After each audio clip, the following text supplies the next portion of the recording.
Okay, sports fans, it's time for the Unnamed Sports Show with your host, Joshua Griffith. All right, sports fans.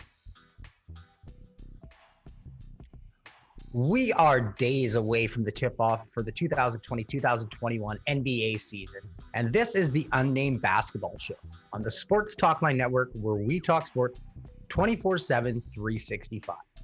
This will be a spinoff of my regular Unnamed Sports Show, but we are talking all NBA on this one. We got a pretty large NBA audience. We want to cater to you guys. So with the season starting up, I'm going to bring you this live interactive show, hopefully every Friday. Lee, I don't know if we can confirm that it'll be every Friday. No, we can't. Okay, can we confirm on a time? No, we can't do that either. Okay, well, I will make sure to let everyone know when we are going to have these out every week, and we'll hopefully get lots of interaction from you guys, and we can chat some hoops. So, like I said, live interaction show. I got my phone right with me, so I can see all you guys chatting. Be making sure to check the comments, make you guys part of the show. Before we get going, make sure to hit that like button, hit subscribe, and you can also hit that big blue join button and get lots of extra perks. So I want to tip the show off, and the first thing I want to talk about tonight is obviously Giannis Antetokounmpo, who signed his 5-year supermax deal with the Milwaukee Bucks for $228 million. The Greek Freak has an opt-out in the final year of the contract, so Giannis was very adamant in an Instagram message that Milwaukee is his home.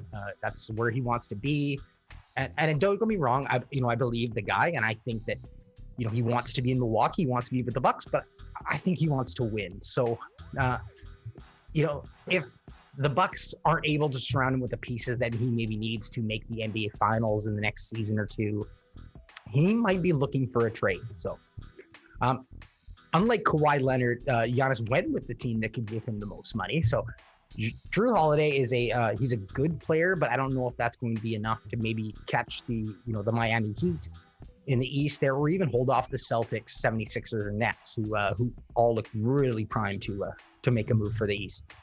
I still think that Masai Ujri is going to try and make a play for Giannis at some point. If anybody caught the Open Gym documentary, it was really great. He made such a push in the 2013 NBA draft in his first year with the Raptors to trade down to get Giannis. He wasn't able to do so. Milwaukee took him at 14.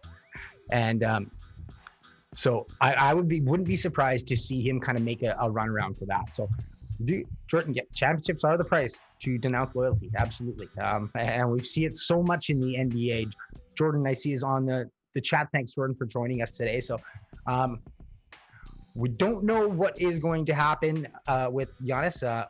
Like I said, if he doesn't make the finals in the next couple of years, then maybe watch for a trade. The Raptors definitely have the money coming off the books next year to pay such a lucrative contract. So going to stay in the East, as it was reported that the 76ers would be willing to trade Ben Simmons in a package for James Harden.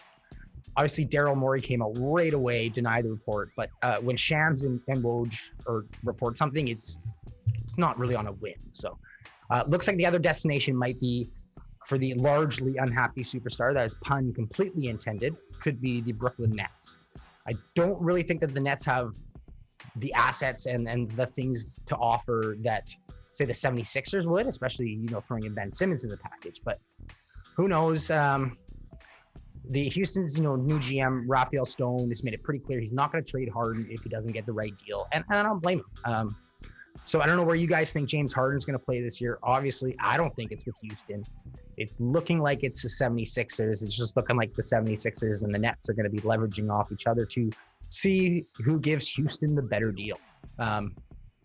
He is back with the Houston Rockets, which is interesting to see. He played last night, putting up 20.7 assists and 9 rebounds in actually just 27 minutes. So despite looking a bit out of shape after his Vegas and LA trips, he still seems to have that James Harden scoring touch.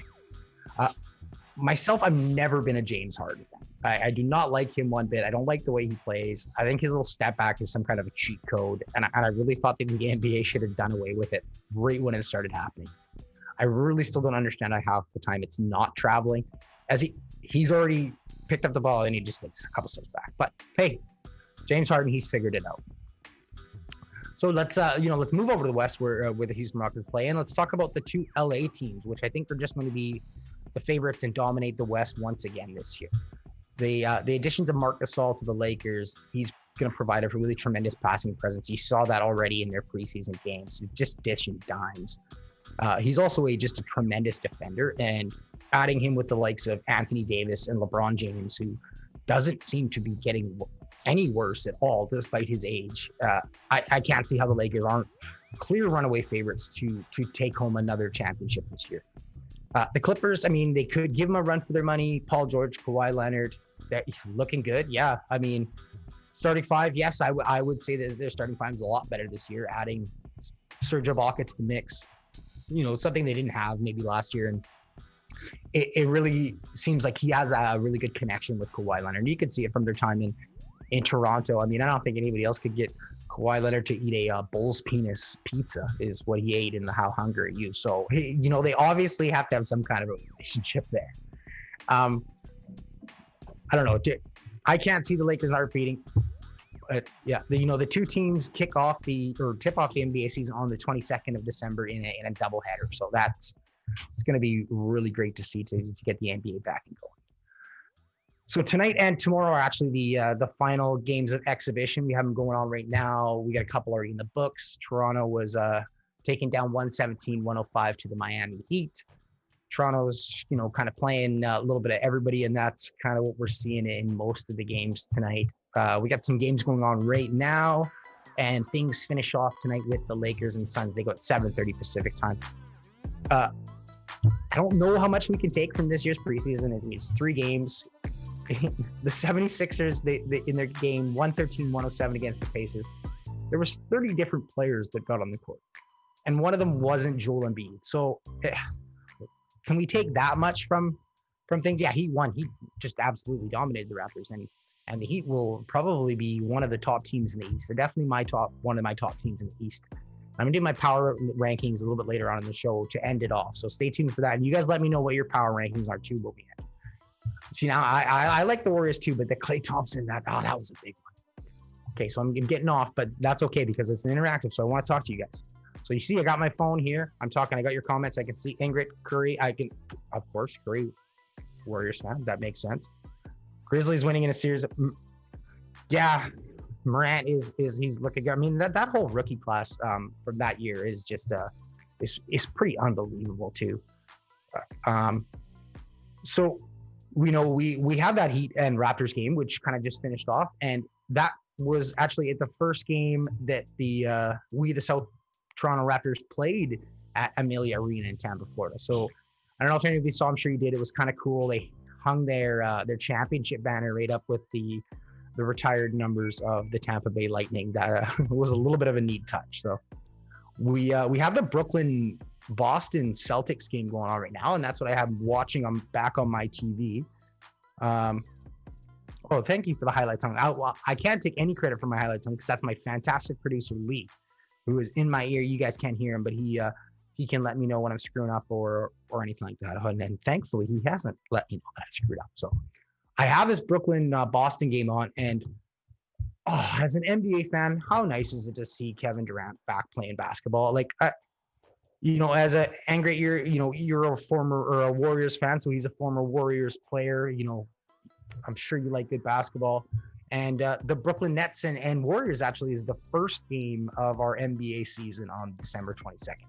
So it was going to be probably a little bit more exciting with Klay, but now with his injury, which is devastating, get better Klay. It's going to be a little bit less star-studded, but it's still going to be a fantastic game. So we found out today that 8 out of the 30 teams are going to be allowing fans at some capacity, which is an interesting one. And one of the teams was actually the Toronto Raptors, who, like I said, are playing down in Tampa, and they had I think about 3,500 tickets sold for tonight's games. The other teams will be Cleveland, Houston, Memphis, New Orleans, Orlando, and Utah. So I mentioned the 2 games off the bat for the doubleheaders. I'm going to get into the rest of the league that starts on the 23rd. So the Raptors are going to host the New Orleans Pelicans. If anybody doesn't know, I'm a Raptors fan, so I will be cheering for We of the North this year. But when we get to my power rankings, you'll see I don't know how good they're going to do this year.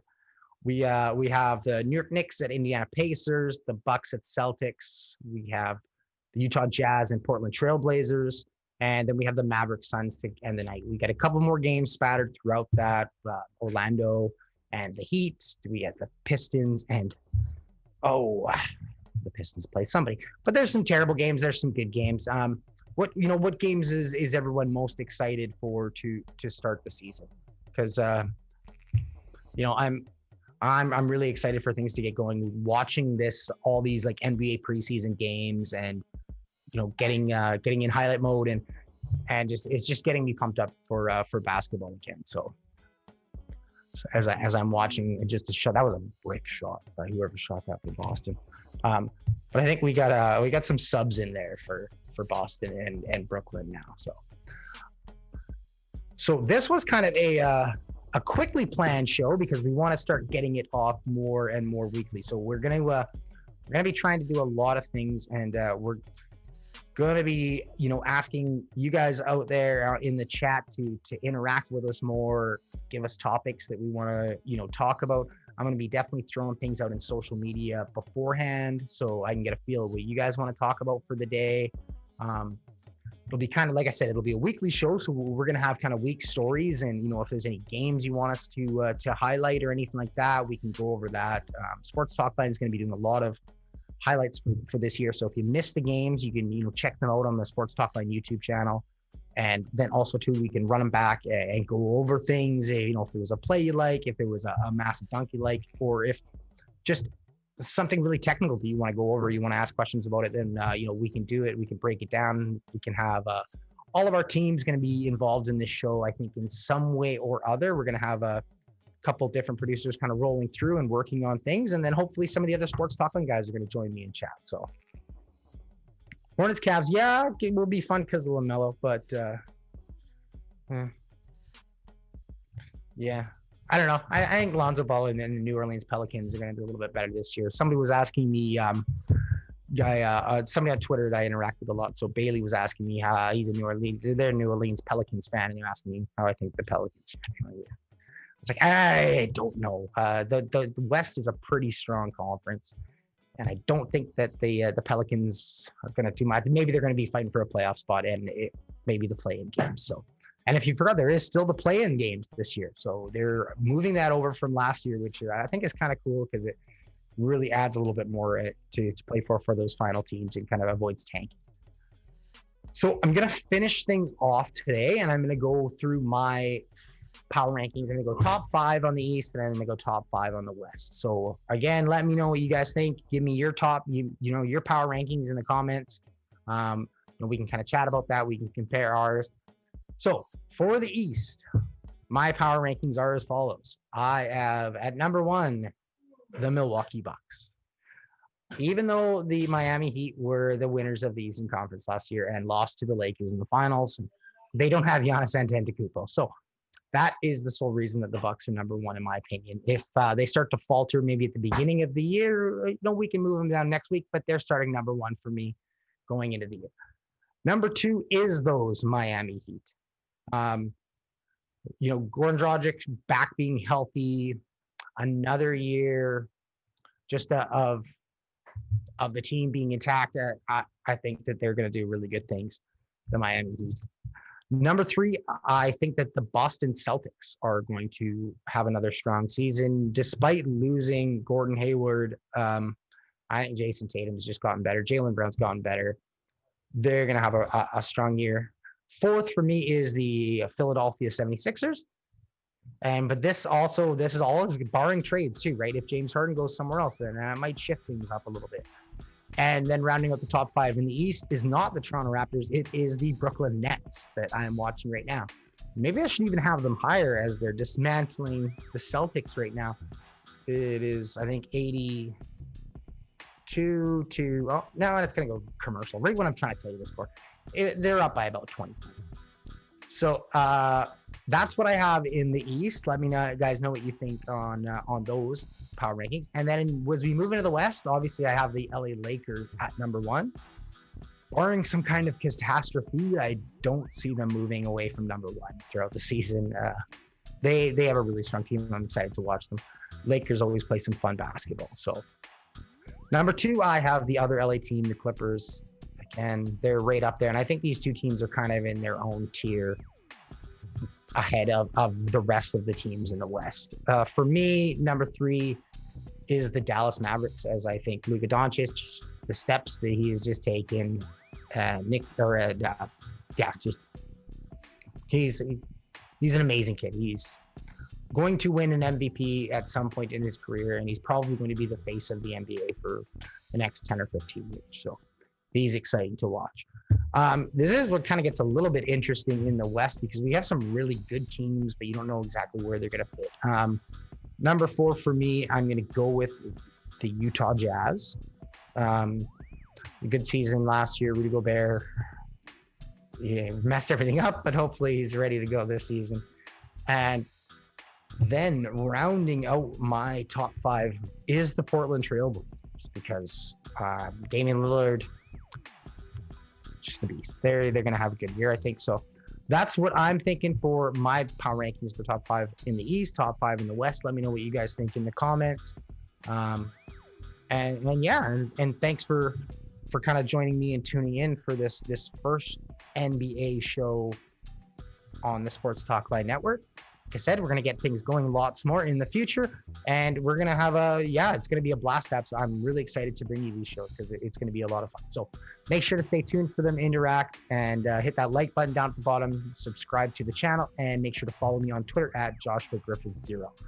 So this has been the Unnamed Basketball Show. Thank you for joining me on the Sports Talk Line Network, where we talk sports 24/7, 365, and I hope to see you next time that we do this. And thank you very much for interacting and chatting with me. So I hope everybody has a great day.